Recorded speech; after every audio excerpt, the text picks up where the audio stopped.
Welcome to the channel educational उन्नति।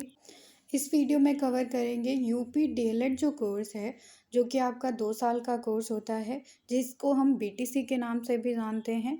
तो इसमें आपका फर्स्ट सेम का सिलेबस क्या है, क्या क्या आपको पढ़ना है, कौन कौन सी एक्टिविटीज़ इसमें होती हैं, इन सारी बातों को यहाँ पर जानेंगे। तो आइए स्टार्ट करते हैं। तो यहाँ पर सबसे पहले आपको ये जानना ज़रूरी है कि फर्स्ट टर्म में आपके कितने पेपर हैं, कितने मार्क्स के पेपर हैं।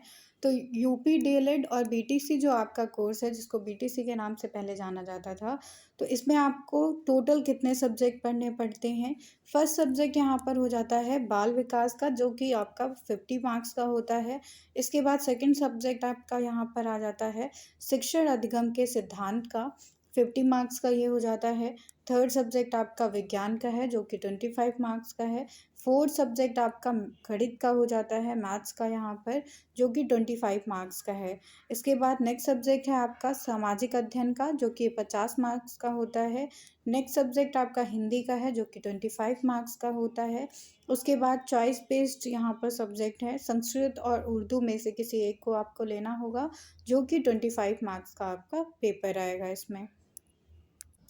इसके बाद नेक्स्ट जो है यहाँ पे वो कंप्यूटर का पेपर है, जो कि 25 मार्क्स का होता है। इसके बाद जो शारीरिक शिक्षा, स्वास्थ्य और कला व संगीत के पेपर हैं आपके, वो ग्रेड बेस्ड होते हैं यहाँ पर, जिसमें आपको ग्रेडिंग दी जाती है।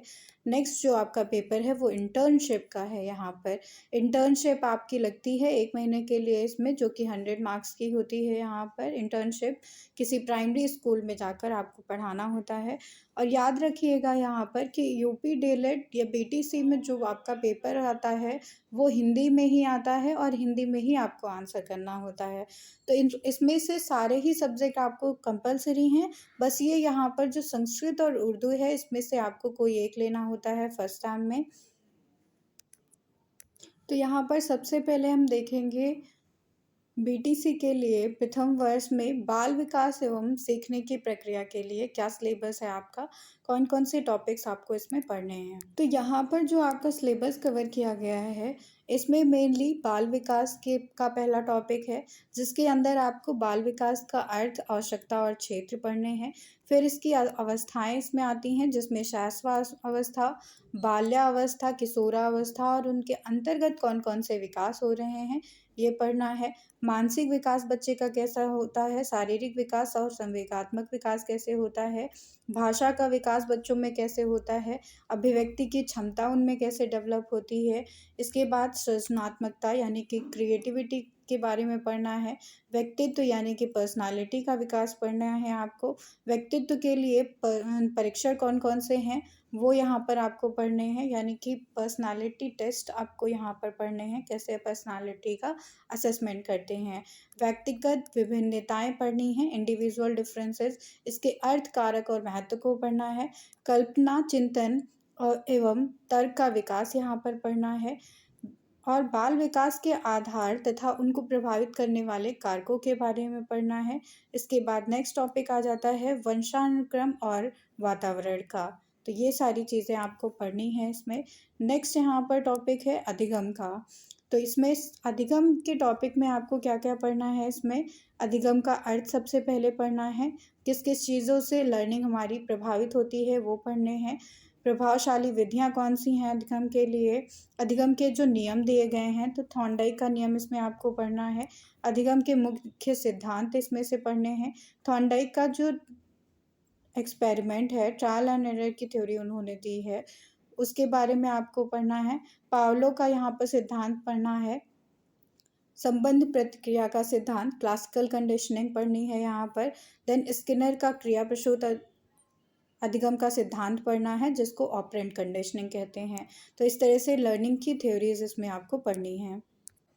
नेक्स्ट यहाँ पर आपको कोहलर का सूझ एवं अंतर्दृष्टि का सिद्धांत पढ़ना है, इनसाइट लर्निंग ऑफ कोहलर। प्याजे का सिद्धांत आपको यहाँ पर पढ़ना है, कॉग्निटिव डेवलपमेंट का सिद्धांत जो है उनका। और वाइगॉत्स्की का सोशो कल्चर थ्योरी पढ़नी है इसमें। सीखने का वक्र क्या होता है, कर्व एंड प्लेटो के बारे में पढ़ना है लर्निंग के। इस तरह से यहाँ पर फिर नेक्स्ट टॉपिक जो आएगा वो अभिप्रेरणा का है। मोटिवेशन के बारे में इसमें पढ़ना है आपको। मोटिवेशन में जो है आपको अर्थ पढ़ना है, महत्व पढ़ना है इसमें, ध्यान एवं अर्थ प्रकार को प्रभावित करने वाले कारक, रुचि यानी कि इंटरेस्ट के बारे में पढ़ना है, स्मृति यानी कि मेमोरी के बारे में पढ़ना है, विस्मृति के बारे में पढ़ना है, सांख्यिकी और माध्य, माध्यिका और बहुलक, मीन, मीडियन और मोड के बारे में पढ़ना है। इस तरह से यहाँ पर जो है बाल विकास का आपका ये सिलेबस समाप्त होता है।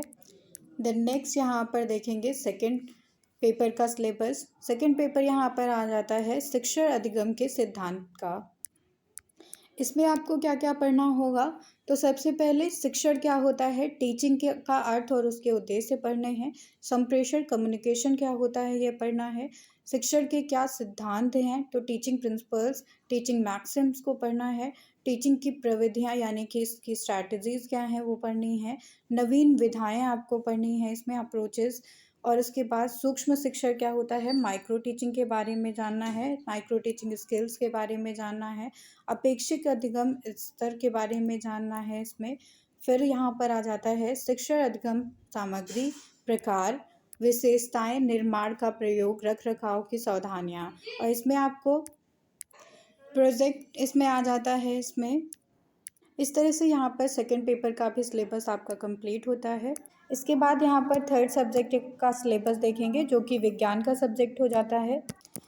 तो इसमें कौन कौन से सब्जेक्ट कवर होते हैं टॉपिक्स विज्ञान में, तो सबसे पहले फर्स्ट इकाई में आपको पढ़ना है सजीव वस्तुएं। देन सेकंड में पढ़ना है यहाँ पर वनस्पति जगत। थर्ड में पढ़ना है पौधों में प्रजनन तथा उसके प्रकार। फोर्थ में यहाँ पर आ जाता है मापन। फिफ्थ में है यहाँ पर गति एवं बल। इसके बाद सिक्स में यहाँ पर आ जाता है पदार्थ तथा उनकी अवस्थाएं। फिर मॉडल कैसे तैयार करना है ये आपके इकाई नंबर 7 में आ जाता है। इस तरह से विज्ञान का सिलेबस यहाँ पर कंप्लीट होता है। नेक्स्ट सिलेबस यहाँ पर आ जाता है मैथ्स का। गणित के सिलेबस में क्या क्या कवर किया गया है ये सारी चीज़ें देखेंगे यहाँ पर। तो इसमें सबसे पहले फर्स्ट इकाई में पढ़ना है संख्यांक का बोध, अंकों का ज्ञान तथा स्थानीय मान। और उसके बाद सेकेंड इकाई में आ जाता है गुणा भाग की संकल्पनाएं तथा संक्रियाएं। थर्ड इकाई है इसमें भिन्न से रिलेटेड। फोर्थ आ जाती है दशमलव संख्या से रिलेटेड। इसके बाद फिफ्थ इकाई इसमें आ जाती है विभाजक तथा गुणज से रिलेटेड। सिक्स है यहाँ पर भाज्य अभाज्य से रिलेटेड। सेवन्थ इकाई में प्रतिशत के बारे में बताया गया है। इसके बाद एट्थ इकाई है जिसमें पिक्टोग्राफ और बार ग्राफ इन सारी चीज़ों के बारे में बताया गया है। नाइन्थ इकाई इसमें आती है जिसमें सजातीय तथा विजातीय बीजगणितीय व्यंजकों के बारे में बताया गया है। 10th इकाई यहाँ पर आती है जिसमें तल और तलखंड, बिंदु रेखा, वक्र रेखा इन सारी चीज़ों के बारे में बताया गया है। इसके बाद इकाई नंबर 11 है जिसमें पटरी तथा प्रकार की सहायता से कैसे कोण बनाए जाते हैं ये बनाना जो है सिखाया गया है। तो यहाँ पर 60 डिग्री, 90 डिग्री और 120 डिग्री का कोण जो है बताया गया है। इसके बाद कोण के प्रकार जिसमें न्यून कोण, समकोण और अधिक कोण आते हैं। त्रिभुज, आयत और वर्ग के बारे में, वृत्त के बारे में बताया गया है और परिमिति के बारे में बताया गया है। नेक्स्ट सिलेबस यहाँ पर देखेंगे सामाजिक अध्ययन का। तो सामाजिक अध्ययन के सिलेबस में आपको पार्ट्स दिए गए हैं यहाँ पर एसएसटी के। सबसे पहले हिस्ट्री पढ़नी है, इतिहास, जिसमें इतिहास का अर्थ, महत्व और इसके जानने के स्रोत बताए गए हैं। पृथ्वी पर मानव की उत्पत्ति और उसका विकास बताया गया है। नदी घाटी की सभ्यताएं बताई गई हैं। वैदिक काल में पूर्व तथा उत्तर वैदिक काल बताया गया है और महाजनपद काल बताया गया है। उपनिषद काल के बारे में बताया गया है जिसमें जैन तथा बौद्ध धर्म को डिफाइन किया गया है। इसके बाद जियोग्राफी का सिलेबस आता है इसमें। तो ये जो भूगोल का सिलेबस है इसमें जियोग्राफी का, उसमें सौरमंडल आ जाता है, मानचित्र आता है ग्लोब के बारे में जिसमें अक्षांश तथा देशांतर रेखाएं बताई गई हैं। लॉन्गिट्यूडनल और लैटिट्यूडनल जो है इसमें रेखाओं के बारे में बताया गया है। पृथ्वी के ताप कटिबंध बताए गए हैं। पृथ्वी की गतियाँ बताई गई हैं। महाद्वीप और तथा महासागर के बारे में बताया गया है। एशिया महाद्वीप भारत में जो है इसको डिफाइन किया गया है। भारत की जलवायु, वनस्पतियाँ तथा जीव, और खगोलीय संगठन के बारे में बताया गया है। नेक्स्ट सिलेबस यहाँ पर आ जाता है नागरिक शास्त्र से, जिसमें आपको ग्रामीण तथा नगरीय शैलियों के बारे में बताया गया है। ग्रामीण जीवन, नगरीय जीवन कैसे होता है, और उसके बाद जनपद स्तरीय प्रशासन और यातायात की सुरक्षा, ये सारी चीज़ें यहाँ पर बताई गई हैं। अर्थशास्त्र में क्या क्या कवर होता है, तो इसका परिचय दिया गया है और राष्ट्रीय आय को बताया गया है। नेक्स्ट पेपर यहाँ पर हिंदी का हो जाता है, जिसपे आपको हिंदी से रिलेटेड जो है टॉपिक्स पढ़ाए जाएंगे, जैसे कि कैसे हिंदी का शुद्ध जो है उच्चारण करना है, सुन और ध्वनि को कैसे समझना है। देन जो सेकंड चैप्टर है उसमें लिपियों के बारे में बताया गया है, देवनागरी लिपि के बारे में यहाँ पर संक्षिप्त में विवरण दिया गया है। नेक्स्ट चैप्टर में विलोम शब्द, समानार्थी शब्द, ये सारी चीज़ें बताई गई हैं। इसी तरह से हिंदी का सिलेबस यहाँ पर बताया गया है। देन जो आपका नेक्स्ट सब्जेक्ट है वो संस्कृत तथा उर्दू का आता है, जिसमें आपको चॉइस होती है संस्कृत या उर्दू में से किसी एक सब्जेक्ट को आप करने की। इसमें आपको संस्कृत से रिलेटेड यहाँ पर टॉपिक्स पढ़ाए जाएंगे, जैसे कि आसपास की वस्तुएं तथा पशु पक्षियों के संस्कृत में नाम, संज्ञा, लिंग तथा वचन की जानकारी, तो ये सारे टॉपिक्स आपको संस्कृत में पढ़ाए जाएंगे। नेक्स्ट सिलेबस यहाँ पर जो आता है वो आपके ग्रेड बेस्ड सब्जेक्ट का आता है, जो कि आपका शारीरिक शिक्षा तथा स्वास्थ्य का सब्जेक्ट है। इसमें मेनली आपको जो पढ़ना है वो शारीरिक शिक्षा से रिलेटेड टॉपिक ही पढ़ने हैं, जैसे कि स्वास्थ्य शिक्षा का अर्थ क्या होता है, व्यक्तिगत शिक्षा क्या होती है, विद्यालयी स्वच्छता क्या होती है, प्राथमिक चिकित्सा क्या होती है, रेड क्रॉस क्या होता है, या फिर खेल, व्यायाम, योग के बारे में, शरीर को वार्म अप करना, हाथ पैर तथा धड़ के व्यायाम के बारे में, विभिन्न प्रकार की दौड़ के बारे में, ध्यान तथा विभिन्न प्रकार के योगासन बताए गए हैं, विभिन्न प्रकार के जो है के थ्रो बताए गए हैं, खेलों के बारे में बताया गया है, स्काउटिंग और गाइडिंग के बारे में यहाँ पर बताया गया है। नेक्स्ट ग्रेड एक्टिविटी में जो आता है वो कला आ जाता है। यहाँ पर कला में आपको क्या क्या पढ़ना है वो देख लीजिए।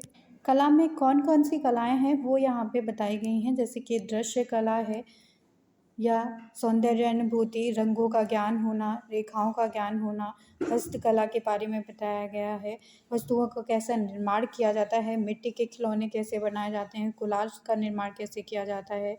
उसके बाद विभिन्न सामग्रियाँ बताई गई हैं, जैसे कि poster colour, water colour, pencil colour, rubber, pen, और उसके बाद आपके प्रयोगात्मक कार्य यहाँ पर दिए गए हैं, प्रोजेक्ट वर्क, मॉडल तैयार करना। फिर घर की साज सज्जा के बारे में बताया गया है, हस्तकला के बारे में बताया गया है, विभिन्न अवसरों पर चित्रकला तथा हस्तकला, मेहंदी लगाना, रंगोली लगाना, इन सारी प्रतियोगिताओं के बारे में बताया गया है। मिट्टी के खिलौने बनाना, अनुपयोगी चीज़ों से उपयोगी चीज़ें बनाना, ये सारी चीज़ें यहाँ पर कला वर्ग में सिखाई जाती हैं, जो कि आपकी एक ग्रेड एक्टिविटी में कवर किया जाता है। नेक्स्ट ग्रेड एक्टिविटी में जो आता है वो यहाँ पर बीटीसी हो जाता है। बीटीसी में जो है नेक्स्ट ग्रेड एक्टिविटी होती है संगीत की। यहाँ पे संगीत में आपको क्या क्या कवर करना है, इसमें संगीत के पारिभाषिक शब्द के बारे में बताया गया है, कैसे जो है स्वरों को लगाया जाता है, नाद कैसे लगाई जाती है, पकड़, आरोह अवरोह, इन सारी चीज़ों के बारे में बताया जाएगा। इसके बाद संगीत गायन में सहायक तालों के ज्ञान के बारे में बताया गया है, संगीत वंदना, भजन, इन सारी चीज़ों को बताया गया है। भारतीय संगीतज्ञों का जीवन परिचय बताया गया है, नाटक तथा लोक नृत्य, इन सारी चीज़ों के बारे में बताया गया है। तो इस तरह से ये पूरा सिलेबस हो जाता है आपका डीएलएड या बीटीसी के लिए, फर्स्ट टर्म के लिए। Thank you everyone.